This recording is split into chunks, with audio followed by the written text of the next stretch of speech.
এই একটা পাপ যদি কেউ না করে ইনশাল্লাহ সে জান্নাতে যাবে। যতই পাপ করুক না কেন। বাসায় মা বোন যারা আছে অনেকেই দেখা যায় চুল আশ্রয় চিরুনি পরে গেলে বলে আজকে মেহমান আসবে। কি আসবে আজকে? মেহমান আসবে আজকে বললেই সে বাসা থেকে বের হচ্ছেন, আপনার পাঞ্জাবিটা একটু আটকে গেছে, আপনার স্ত্রী বলছে একটু বসে যান, অমঙ্গল হতে পারে, বসে বাস মুশরিক, শিরক হয়ে গেল। মুসলিম সমাজে রন্ধ্রে রন্ধ্রে শিরক। এখন রাস্তাঘাটে উঠতে বসতে পেপার পত্রিকা খুললেই শিরক। পেপার খুলবেন রাশিফল, সিংহ রাশি কন্যা রাশি, দিনটা কেমন যাবে বিশ্বাস করলেই মুশরিক হয়ে যাবে।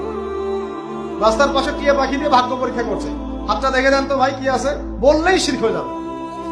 আংটি বিক্রি করছে, আংটি পরলে রোগ ভালো হবে, হাতে দিল রোগ ভালো হবে এই উদ্দেশ্যে মুশরিক। হাতে দিয়েছে রোগ ভালো হবে, আমার ডায়াবেটিস ভালো হয়ে যাবে, বিসমিল্লাহ, ব্যাস মুশরিক। এই আকীদা নিয়ে পড়লেই মুশরিক।